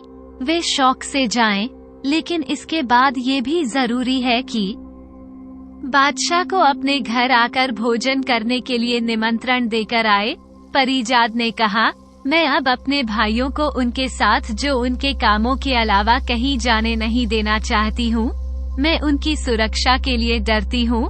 चिड़िया ने कहा, उन्हें बेखटके भेजो, उन्हें कोई नुकसान नहीं होगा। परी ने कहा, अच्छा, जब बादशाह यहाँ आए तो मैं उनके सामने निकलूं या नहीं? चिड़िया ने कहा, इसमें कोई हर्ज नहीं है। हर बादशाह अपनी प्रजा के लिए पिता के समान होता है और पिता के सामने जाने में किसी को झिझक नहीं होनी चाहिए। परिजाद ने इसके बाद अपने भाइयों से कहा कि तुम बादशाह का निमंत्रण स्वीकार कर लो, लेकिन उसके बाद उससे एक बार यहाँ भोजन करने के लिए भी कहो। दूसरे दिन शिकारगाह में बादशाह ने उससे पूछा, आज तुमने अपनी बहन से पूछा या आज भी भूल गई? बहमन कहने लगा, हम आपकी आज्ञा से बाहर नहीं हो सकते। हमने उससे पूछा तो उसने हमें आपका निमंत्रण स्वीकार करने की सलाह दी। इसके अलावा उसने हमें बुरा भला भी कहा कि हम 2 दिन तक क्यों भूल रहे हैं। बादशाह ने कहा, इसकी कोई बात नहीं है, ऐसी कोई बात नहीं थी। तुम दोनों 2 दिनों तक मेरी बात भूल रहे थे, इसकी मुझे कोई नाराजगी नहीं थी। दोनों भाई ये सुनकर बड़े लज्जित हुए। बादशाह जो इतना कृपालु है, इतना दयावान है, हम उसके प्रति अपने इतने लापरवाह हैं। वे लज्जा के मारे बादशाह से दूर दूर ही रहे। बादशाह ने देखा तो उन्हें अपने पास बुलाकर आश्वासन दिया कि छोटी मोटी भूलों का मैं ख्याल नहीं किया करता। मैं तुम लोगों से बिल्कुल भी नाराज नहीं। इतना कृपालु है कि और हम इसके प्रति इतने लापरवाह हैं। वे लज्जा के मारे बादशाह से दूर ही रहे। बादशाह ने ये देखा तो उन्हें अपने पास बुलाकर उन्हें आश्वासन दिया कि वह ऐसी छोटी मोटी भूलों का ख्याल नहीं करते। मैं तुम लोगों से बिल्कुल भी नाराज नहीं हूँ। फिर उन्होंने शिकार खत्म किया और महल को वापस आए। उनके साथ बहमन और परवेज भी थे। बाद में इन दोनों की ऐसी खातिरदारी की कि कई दरबारी और सरदारों को ईर्ष्या होने लगी कि इन अजनबियों के प्रति बादशाह इतना दयावान क्यों है। किंतु महल के कर्मचारी और सेवक और अन्य उपस्थित प्रजाजन यानी उन्हें भी इस बात का आश्चर्य था कि इन नव परिचितों का इतना सम्मान हो रहा है। दोनों राजकुमारों के रंग रूप और आचार्य व्यवहार से प्रभावित थे। उनमें आपस में बातें होती थी कि बादशाह ने जिस मलिका को पिंजरे में कैद कर रखा है उसके पेट से बच्चा पैदा होते तो इतने ही बड़े होते। खैर, जब बादशाह महल में आया तो भोजन का समय हो गया। दास दासियों ने सोने के पात्रों में भोजन परोसा। बादशाह ने बहमन और परवेज को बैठने का इशारा किया और वे जानते ही नहीं थे कि बादशाह के साथ कैसे भोजन किया जाता है। सहाई रीति आदाब बजाकर भोजन के आसन पर बैठने के बजाय वे सीधे अपने आसनों पर डट गए। बादशाह इस पर भी मुस्कुरा उठा। उसने भोजन के दौरान इन दोनों से बातें करके उनकी शिष्टता और ज्ञान की परीक्षा ली, जिसमें वे दोनों अच्छी शिक्षा पाने के कारण पूरे उतरे। बादशाह सोचने लगा, अगर ऐसी कुशागर बुद्धि और वीर सहजादे उसके होते तो कितना अच्छा होता। उनके प्रति बादशाह का आकर्षण उनकी भली बातों से बढ़ता जा रहा था, किंतु वे भूला करते थे उससे यह आकर्षण कम नहीं होता था। भोजन के बाद बादशाह उन्हें अपने मनोरंजन के कक्ष में लेकर गया और देर तक उनसे बातें करता रहा। लगता था कि उनकी बातें सुनने से बादशाह का जी नहीं भरा। फिर भी बादशाह ने गायन वादन आरंभ करने का आदेश दिया। अपने काल के सर्वश्रेष्ठ गायक और वादक वहां उपस्थित हुए और उन्होंने अपनी श्रेष्ठ कला का प्रदर्शन किया। फिर नाच गाने का इंतजाम किया और रूपसी कलाकार नृत्यांगना ने मनमोहक नृत्य दिखाकर सभी को प्रसन्न किया। फिर नाट्यकारों ने जो नाटक किए और यह कार्यक्रम कई घंटों तक चलते रहे। जब वे समाप्त हुए तो संध्या होने लगी थी। अब बहमन और परवेज ने अपने घर जाने की अनुमति मांगी। बादशाह ने कहा, कल तुम फिर मेरे शिकारगाह में मेरे साथ शिकार खेलने आना।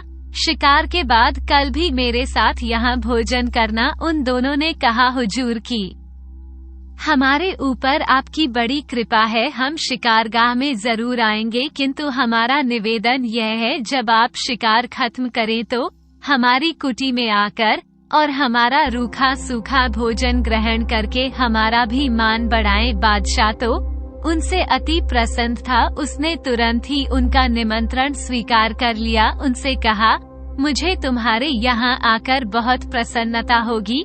मैं तुम्हारी बहन से मिलकर भी बहुत प्रसन्न होगा, क्योंकि तुम्हारी बातों से पता चलता है कि तुम बहुत ही बुद्धिमती और व्यवहार कुशल है। तुम्हारी बहन उसका मेहमान बनकर मुझे बड़ी खुशी होगी। बहमन और परवेज घर पहुंचते ही उन्होंने परिजात को बताया कि बादशाह ने सभी के समक्ष हमारा बड़ा सत्कार किया और यह भी वादा किया है कि कल शिकार से लौटकर वह हमारे घर आएगा और यहाँ भोजन करेगा। उन्होंने कहा, हमने बादशाह को दावत तो दे दी है, लेकिन अब ये भी जरूरी है कि उसकी प्रतिष्ठा के अनुसार साध सामान और भोजन का प्रबंध किया जाए। परिजात ने भाइयों के हौसले की प्रशंसा की और कहा, तुम लोग चिंता ना करो, मैं बोलने वाली चिड़िया से सलाह लेकर सब प्रबंध रखूंगी। फिर वह चिड़िया का पिंजरा अपने कमरे में लेकर गई। उसने चिड़िया को पूरा हाल बताया तो उसने कहा, चिड़िया ने, मालकिन, ये बड़े सौभाग्य की बात है कि बादशाह आ रहे हैं। तुम उनके स्वागत सत्कार का जो भी प्रबंध कर सको वह श्रेष्ठ होगा, किंतु मेरे कहने से एक विशेष भोजन बनाओ। तुम खीर का गाढ़ा सोरवा बनाओ और वह जिस प्याले में बादशाह के सामने लाया जाए उसमें सोरवे की तरह तरह की अनबिंधे मोती इस तरह बिछे हो जैसे पाक क्रिया के दौरान उस सतह पर आ गए हो। परिजात ने हैरान होकर कहा, ये किस प्रकार का व्यंजन होगा, मेरी तो कल्पना में भी नहीं आता कि कोई व्यक्ति सोरवे के साथ मोती खा सकता है, बादशाह क्या कहेंगे? फिर अनबिंधे मोती मिलेंगे भी कहाँ से? चिड़िया ने कहा, मालकिन, ये बात मैंने सोच समझ कर कही है। तुम इस बारे में बहस मत करो, मेरी यह बात जरूर मान लो। मोती कहाँ मिलेंगे यह मैं तुम्हें बताती हूँ। तुम अपने कृत्रिम जंगल में जाकर दाहिनी ओर के सबसे बड़े पेड़ की जड़ के पास की जमीन को खुदवाना, वहाँ से तुम्हें अपनी आवश्यकता से कहीं अधिक मोती मिल जाएंगे। परिजात को चिड़िया पर भरोसा था, उसने उसकी बात मान ली। दूसरे दिन सुबह 2 मजदूरों को लेकर वह उस जगह पर गई और उस वृक्ष के नीचे की जमीन खुदवाने लगी। खोदते खोदते एक फावड़ा एक बड़ी सी चीज से टकराया। होशियारी से खोदो मजदूरों, परिजात ने कहा। तो एक सोने का संदूकचा मिला, उसे बाहर लाकर खोला गया तो उसके अंदर ढकने तक अनबिंधे मोती भरे हुए थे। परिजात उन्हें पाकर बहुत खुश हुई। चिड़िया के ज्ञान पर उसका विश्वास और बढ़ गया। वह सोने का संदूकचा उठाकर अपने मकान की ओर चली। बहमन और परवेज को सुबह ये देखकर आश्चर्य हो रहा था कि वह इस समय मजदूरों के साथ कहाँ जा रही है। वह समय दोनों को संदूक चली वापस आते देखकर और भी आश्चर्य में दोनों भाई पड़ गए। उन्होंने कहा, बहन, तुम सुबह सुबह कहाँ गई थी और यह संदूकचा कहाँ से लाई हो? सुबह जाते समय तो ये संदूकचा तुम्हारे हाथ में नहीं था। परिजात ने कहा, ये लंबी बात है, खड़े खड़े नहीं बताई जा सकती। अंदर चलो तो बताऊंगी। वे लोग उसके साथ घर के अंदर आए तो उसने देखा और कहा, कल मैंने जो चिड़िया बोलने वाली चिड़िया से सलाह ली थी कि बादशाह की खातिरदारी में क्या करना चाहिए, तो उसने सलाह दी। और साज सामान और व्यंजन तो ऐसे ही हो ना जो बादशाहों के हो, अमीरों के खाने के होते हैं, लेकिन उसे एक प्याले में खीर का गाढ़ा सोरभा भी दिया जाए जिसकी सतह पर अनबिंधे मोती पड़े हो। मैंने बहुत विरोध करना चाहा कि बादशाह इसे मजाक समझेंगे और गुस्सा भी हो सकते हैं, लेकिन वह नहीं माने। अपने सुझाव पर अड़ी रही। वह कहने लगी, यह अजीब बात करने के लिए मैं बहुत सोच समझकर तुमसे कह रही हूँ और आश्वासन देती हूँ, बादशाह नाराज नहीं होंगे। इस सब का नतीजा अच्छा ही निकलेगा। तो जानते हो कि मुझे उसकी बात पर विश्वास है। उसी ने मुझे गाने वाला पेड़ और सुनहरा पानी दिलवाया है और उसी की सलाह से तुम दोनों को, तुम्हारे साथ और भी 20 आदमियों को दोबारा जिंदगी पा सके हो। इसलिए मैं उसकी किसी बात को नहीं टाल सकती। उसी की सलाह पर मैंने अपने जंगल के उस पेड़ की खुदाई कराकर मोतियों का डिब्बा लाई हूँ। बहमन और परवेज ये सुनकर चक्कर में पड़ गए और काफी देर तक सोचते रहे। अंत में उन्होंने यही ठीक समझा कि जो कुछ हो रहा है होने दिया जाए और वे कहने लगे, बहन परिजात, तुम हम दोनों से अधिक बुद्धिमान हो, इसमें भी संदेह नहीं है। वह चिड़िया बहुत सी ऐसी बातें जानती है, ऐसी बातें जानती है जो संसार में कोई अन्य व्यक्ति नहीं जानता। इसलिए चिड़िया की बात मान लेनी चाहिए। बादशाह नाराज होगा तो देखा जाएगा। परिजात ने जो बावर्चियों को आदेश दिया कि दोपहर तक राजाओं, बादशाह के लायक पूरा भोजन बनाओ, क्या बने ये भी तुम ही तय करो। सिर्फ एक चीज मेरे कहने से बनाना, वो है खीर का गाढ़ा सोरवा जिसकी सतह अनबिंधे मोतियों से पटी पड़ी हो। बावर्चियों ने ये सुनकर कहा, बड़ा ही आश्चर्य प्रकट किया कि खाने की चीजों में साबुत मोती डालने का क्या मतलब है। उन्होंने कहा, सरकार, हमने तो ऐसा खाना कभी देखा नहीं और ना ही कभी सुना है। हंसों के मोती चुगने की बात तो जरूर सुनी है, आदमियों को मोती खाते कभी नहीं सुना। परिजात ने कहा, मैंने तुम्हें बहस करने के लिए नहीं बुलाया है। जो कहती हूँ वह करो और जितने मोती बचे हैं वे मेरे पास भेज देना। वे बेचारे चुपचाप चले गए और इधर परिजात ने मकान की ऐसी सफाई कराई कि वह शीशे की तरह चमकने लगा। उसी समय बढ़िया कपड़े पहनकर घोड़ों पर सवार हुए और शाही शिकारगाह में पहुंच गए।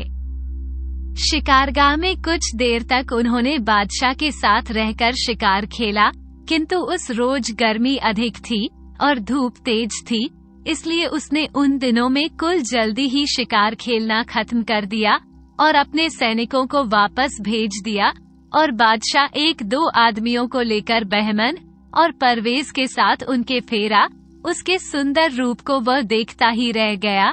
उसे ये देखकर ताजुब सा हो रहा था।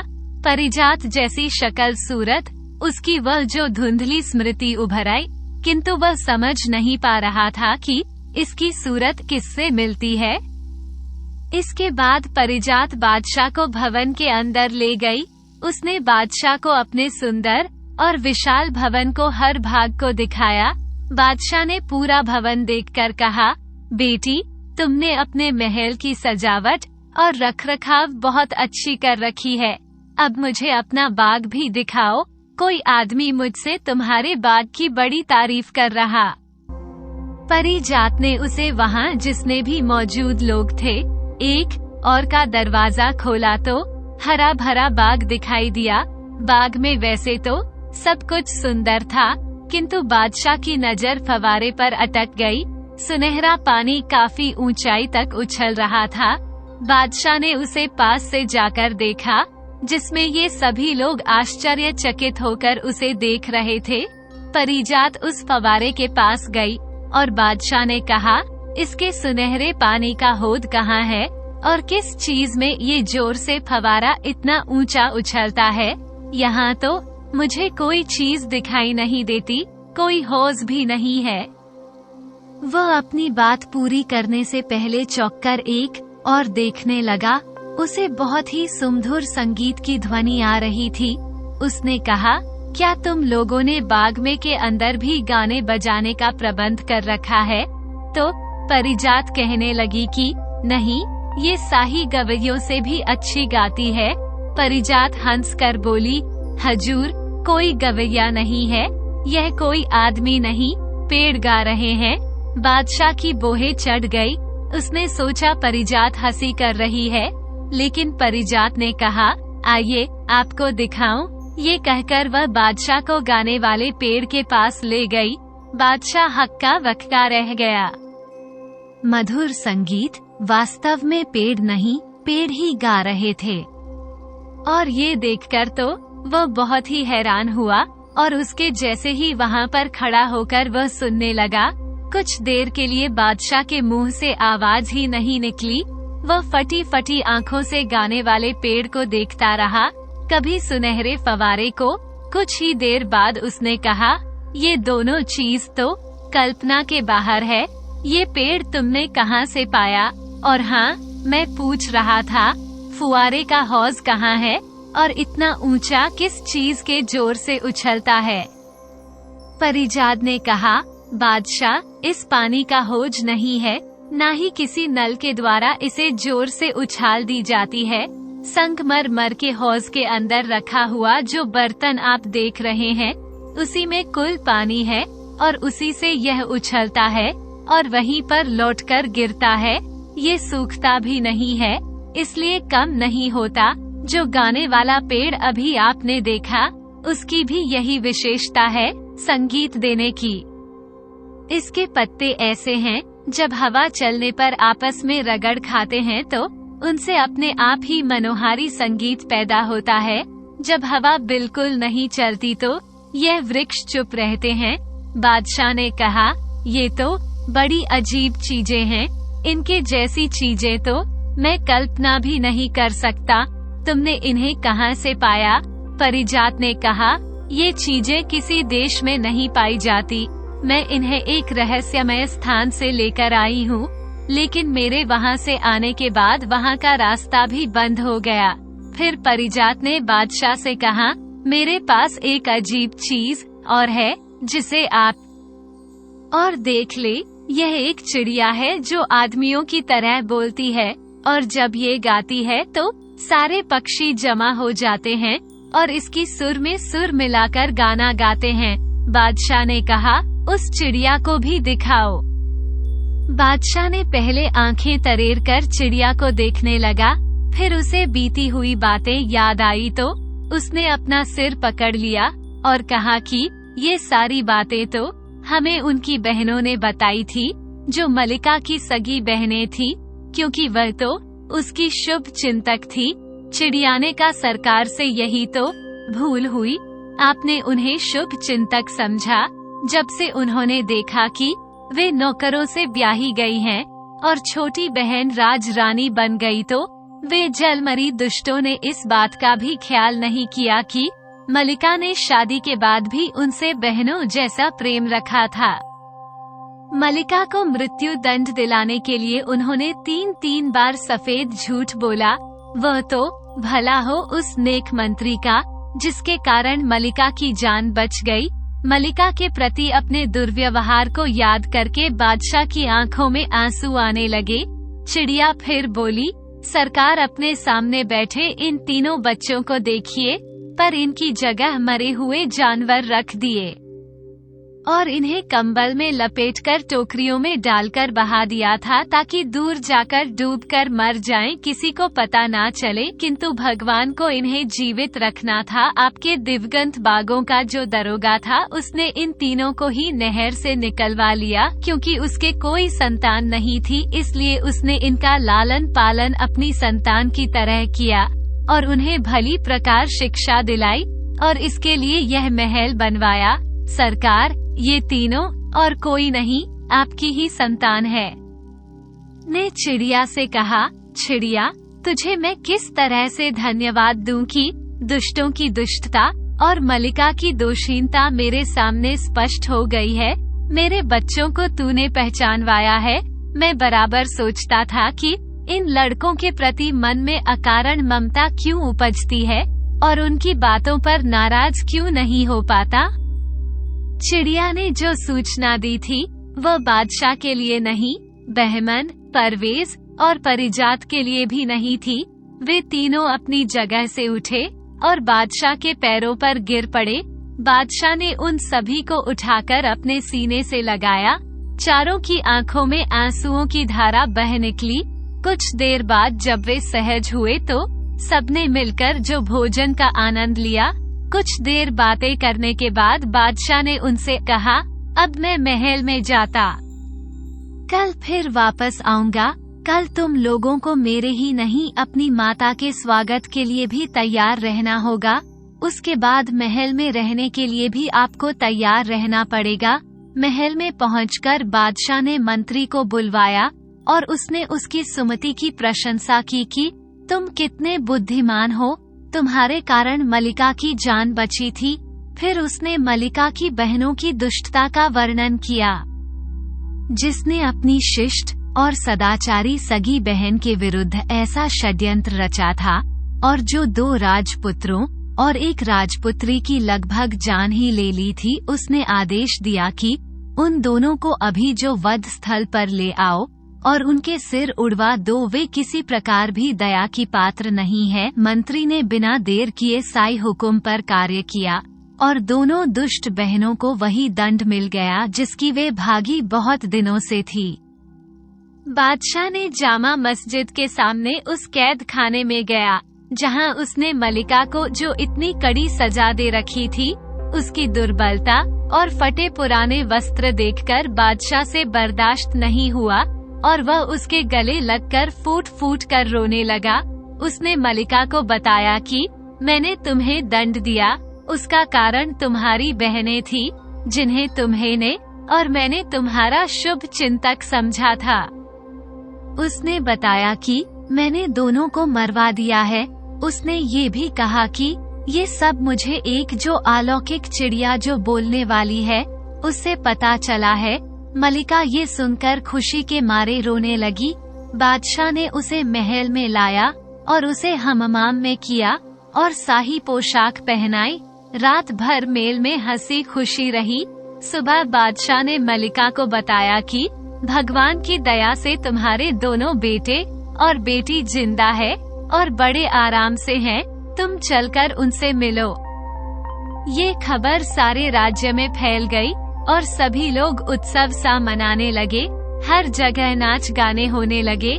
मलिका बादशाह के साथ इन लोगों के साथ महल में गई। तीनों बच्चे अपनी माँ से देर तक चिपटे रहे। फिर सबने मिलकर भोजन। ये खबर सारे राज्य में फैल गई।